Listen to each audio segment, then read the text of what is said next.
Hello, everyone, and good morning, and thank you for joining the broadcast. Welcome to this morning's Mind Your Mindset. And we know here on Mind Your Mindset, we're becoming aware of and holding ourselves accountable for the thoughts that we're thinking, different mindsets that we have that may be keeping us in a place that we don't want to be or may have held us back, interrupting and disrupting negative thought patterns and breaking through negative mindsets and receiving mindset shifts so that we can move forward in life. We're elevating our minds and our thoughts, because when you elevate your mind, you elevate your life. When you elevate your mind, you begin to expand and experience different things in life. You're able to move forward in life and to manifest and achieve some of the things that you desire to achieve. So again, welcome to this morning's Mind Your Mindset. I am Lisa L. Yomis, your life evolution coach. So this morning, my topic is your future becomes your past. Your future becomes your past. So we have to be mindful of the kind of future that we're creating, because eventually we're going to have to look back on the thing that we created today or the thing that we created 2 or 3 years from now, and that's going to be our past. So the future that you are creating will eventually become your past. So you must create something that you can look back on and be pleased with. The future that you are creating today and in the years to come will eventually become your past. So be sure that you're creating something that you will be able to look back on and be pleased with. When we think about our future and we think about our past specifically, we all have past or some things that happened in our past that we would like to forget. Some people have regrets. Some things that happened in our past didn't have anything to do with us. We had no control over. However, at a particular point, we were able to get to an age where we were responsible for our actions, even though some of those actions were a reflection or came out of the things that we did in our past. So when we're talking about our future, now we have not only the power to create our own future, or to create a future that we desire, but we have the power to create a past that we are able to look back on and be proud of, that we're able to look back on and be pleased with, that we're able to look back on and have no regrets about, that we'll be able to look back on and say, you know, if I had to relive that, I will be able to relive it, because there are some things in my past that I don't want to relive. I don't want to go back to. I do want to absolutely forget, and I don't want to think about, but we can create this future that we desire, and then just at the same time create a past for ourselves that we will be able to look back on. So we have to be mindful of that. And I got this idea. There's a certain place I want to be by my 46th birthday, which is July 3rd. So I have these vision boards and I have goals set out for myself. And I was looking at the vision boards and I said, you know, one day this is going to be my past. What I create from now until the time of my 46th birthday, the life I create for myself, the things that I accomplish, those things will eventually be my past.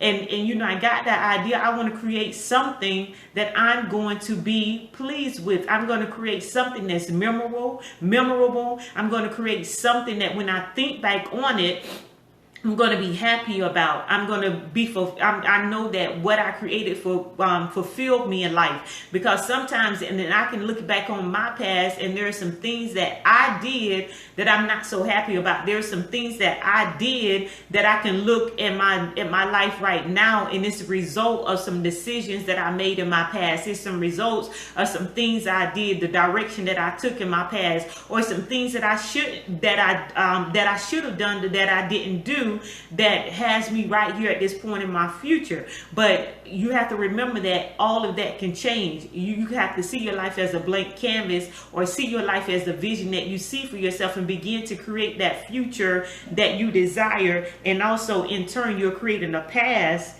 that you will be proud of. So there's 3 points I want to deal with when we're creating our future, and when we have a vision for our life, or we should have a vision for our life when we're creating our future. Because some people create a future for themselves and they don't have a vision for what they actually want to create. They may have an idea where they want to go in, or they may have like these broad statements or what they want for their life, but they haven't sat down and gotten clear about the future that they want to create for themselves, which is that vision. So you have to be clear about the vision that you want for your life. You have to be clear about where you want to be in the next 5 or 10 years, where you want to be in the next 20 years. You have to get very clear about that. And so you have to have a vision for your future if you want to create a future that you're going to enjoy. If you want to create a future and then in turn creating that past that you're going to be look back on and be pleased with. And there were times in my life when I was younger, when I was in my 20s, and I really didn't understand it. My mind wasn't really there. Things just didn't click in my mind. And I would hear the statement of people saying, where do you want to be in the next 5 or 10 years? Where do you want to be? And I would read this. I would hear people say it. And instead of me go and sitting down and getting in a place and really looking at my life and really thinking about where I wanted to be within the next 5 or 10 years, I didn't do that. So things happened by happenstance, and things just came up in my life, things that I didn't want, things that I really had control of, but I didn't take control of those things. But a lot of things could have been avoided. And honestly, where I'm at right now, I could have been further along in my life if when I was in my 20s, at those times when those questions was asked to me, if I had sat down and really thought about where I wanted to be 5 or 10 years from now. So when you creating your future, you have to really get a vision for your future and really get an insight on where you want to be in your life. Because some people don't move forward in life because they really don't know where they want to be. And like I said, for myself, when I was in my 20s, I just went through life. I wasn't really moving forward in life. And just because somebody is making movement doesn't mean that they're making any real progress in life. So because I didn't have a vision for myself, because I really didn't sit down and think about where I wanted to be in the next 5 or 10 years or the next 20 years, I was just going through the motions of life, but I wasn't making any real progress. And I really wasn't getting the things in life that I desired or that I deserved in life and that was meant for me. And you have a lot of people, we're not really getting the things in life that we deserve. We're not really living the lifestyles that we desire. We see other people living a certain way. We see other people doing certain things. We see other people accomplishing their goals. We see other people walking in their purpose. But that's the only time we see future in motion or vision in motion is through somebody else's life. But we're supposed to see vision in motion and in manifestation in our own life. So you have to sit down and really get a clear picture, which is your vision. Really imagine it, where you want to be in the next 5 or 10 years or even beyond that. And when I look at vision, also when we're creating our vision, we must be sure that our vision is connected to our purpose. Because if we're created for one thing, and then we sit down and we get this elaborate vision concerning something that we're not even created for, it's just going to cause us confusion. We're not really going to be fulfilled.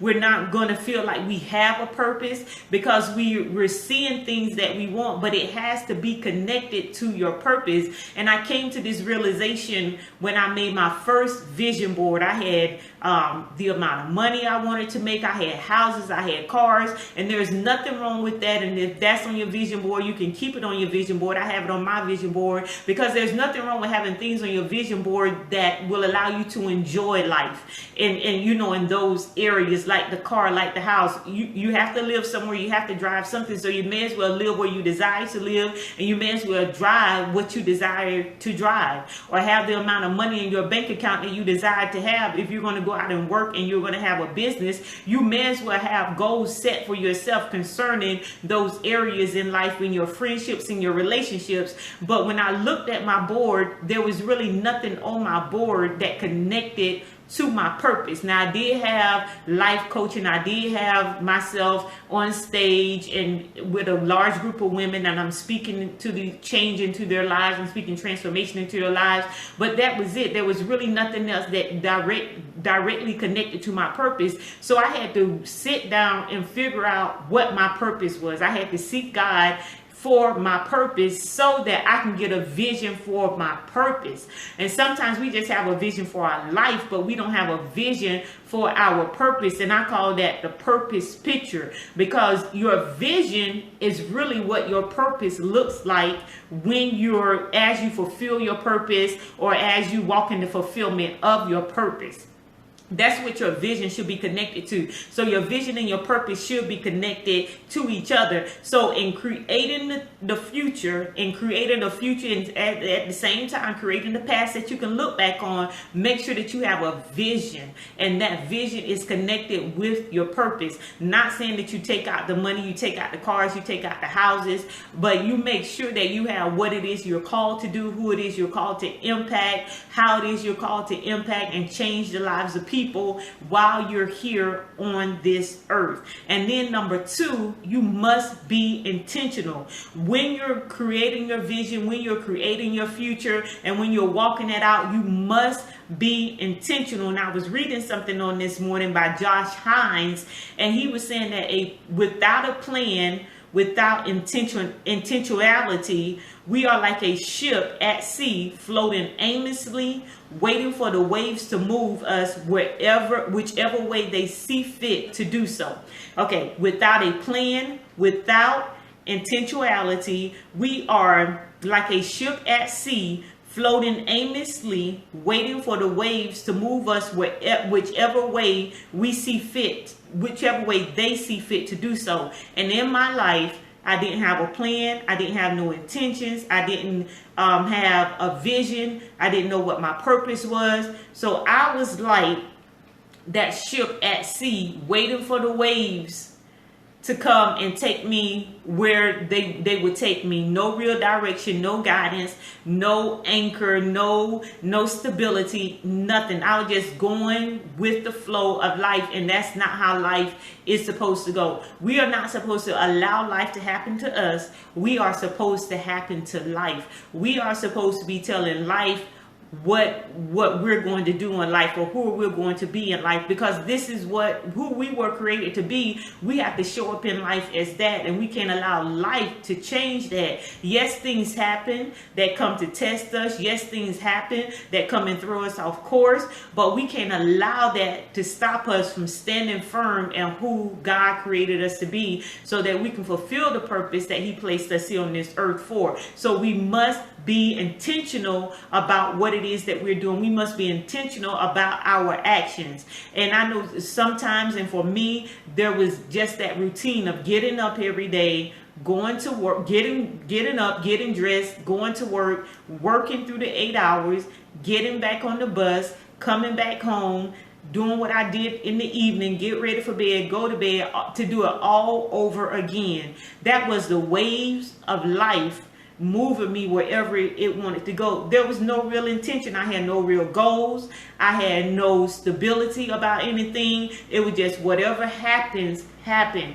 And we have to get rid of that whatever happens attitude and begin to make things happen, and make it happen that it's in alignment with our purpose and with our vision. So yes, if you're still working, yes, that may be your day, for that 8 hours, that's what you're going to be doing. But outside of that, what are you doing to create the type of future that you want to create? What are you doing to create the type of life and a lifestyle that you want to create? What are you doing to assure that you're walking in the fulfillment of your purpose, and that you're manifesting the vision that you have for yourself? And if you don't have a vision, sit down and get a vision, get clear about the vision for your life.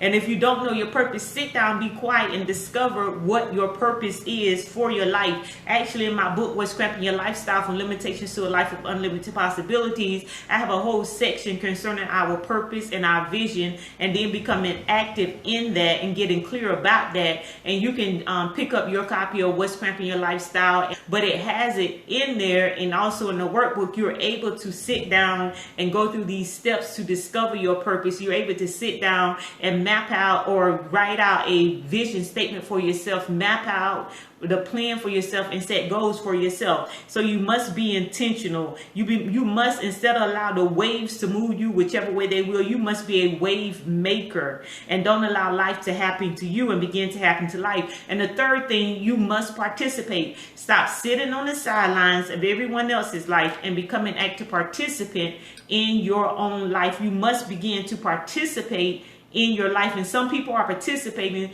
but they're not participating at the level that this particular point in their life or this season in their life is requiring of them. So sometimes you have to level up on your participation, level up on the things that you're doing to reach the place that you say that you desire to reach in life. So you must participate in life. And just like that routine of getting up every day. Getting up every day doesn't mean that you're making any progress. That just meant you got up every day. Without participation, there's no progress in life. So you must begin to participate in your life in order to create the future that you desire to create. Because here's the thing, you are creating a future. If you're being an active participant, if you're being intentional, if you know what that future looks like, if you know what your purpose is like, if you know that or not, you are creating a future. If you sit down and you do nothing, you're creating a future for yourself. And that's the past you're going to have to look back on and deal with. So you may as well participate in it. You may as well become active in what's going to happen in your life and stop allowing things to happen to you. Stop creating and fulfilling somebody else's vision and somebody else's purpose. Not saying that we can't help or assist, but you have your own purpose that you were set here to do. You have a vision that's within that purpose. You have goals, desires, dreams that was in that purpose that you're created to fulfill, that you're created to tap into, so that you can change whatever part of the world that you are supposed to be changing, that you were placed here to change. So you must participate. So those 3 points again was your future becomes your past, and creating the type of past that you're going to be able to look back on, and creating the type of future that you're going to be pleased with. Number one, you have your vision and your purpose, and make sure your vision is in alignment with your God-given purpose, with the purpose that you was created to fulfill. And I like how Dr. Miles Monroe said that true success is fulfilling your purpose. You know, we talk about success, we talk about moving forward, we talk about accomplishing different things, but true success is fulfilling the purpose that you were created to fulfill. Then number two, you must be intentional. You must be intentional. Stop allowing yourself to be tossed about with the waves of life, and you become the wave maker. You tell your life what direction you're going to go in. You tell your life what it's going to look like within the next 10 or 5 or 10 years. You tell your life that. Sit down. Don't be like me, because again, I could have been further along if I would have sat down and got clear about what I really wanted in life. But because I didn't do that, I got a lot of things that I didn't want. I got a lot of things that frustrated me, that made me feel bad about myself, that made me feel down about myself, that made me feel down about life, and I really wasn't fulfilled until I got clear about what it was that I really want and what it was that I was created to do. And then number three, participate. You must participate. Again, stop sitting on the sidelines of everyone else's life and become an active participant in your own life. Nothing from nothing leaves nothing. So you must participate, because something is going to happen in your life anyway. So why not be in control of what's happening in your life? Why not be a part of what's happening in your life? Why not be a part of the future that you're going to have to walk into one day? Why not be a part of the past that you're going to eventually look back on one day? Today, whether you're watching live or replay, tomorrow will be your past. So are you going to be pleased with what you put forth today? Are you going to be pleased with the action, the effort that you put forth today in your life? When you look at when tomorrow comes, what you do now is going to affect tomorrow. You know, what you do now is going to affect tomorrow. So get involved in what your tomorrow is going to be like. Get involved in what the end of your day is going to be like. So again, I want to thank you for joining me here on Mind Your Mindset. Your future becomes your past. The future that you are creating will eventually become your past. So create something that you can look back on and be pleased with. Okay, get your vision, your purpose, be intentional, and participate. So thank you for joining me on Mind Your Mindset. Remember, we are today where our thoughts have brought us, and we will be tomorrow where our thoughts will take us. So we have to be mindful of the thoughts that we allow to come in and out of our minds. And sometimes it's those thoughts that stop us from sitting down and creating that vision and fulfilling our purpose. It's those thoughts that stop us from being intentional. It's those thoughts that stop us from participating. How do I know? Because for many years, that's where I was. I wasn't participating because of my thoughts, because of my mindsets, because of the negativity, because of double-mindedness, because of a lot of things that dealt with my mind. But when you elevate your mind, you elevate your life, and one right thought can change your life forever. One right thought changed my life forever, and also for the better. So again, thank you for joining me. If you're watching the replay, thank you for watching the replay. Before I close out, I do want to invite you to visit my website, bit.ly/shift elevate evolve, bit.ly/shift elevate evolve. Again, you can pick up my book and workbook, What's Cramping Your Lifestyle, From Limitations to a Life of Unlimited Possibilities. You can also sign up to work with me for a coaching session to move you forward in life, to get past where you are right now. If you're stuck, if you're not clear, if you don't have a vision, if you don't know your purpose, sign up to have a coaching session with me. So again, thank you for joining me. I am Lisa L. Yeomans, your life evolution coach. And remember, we are daily becoming who God created us to be, so that we can fulfill the purpose that He created us to fulfill. Until the next time, goodbye and God bless.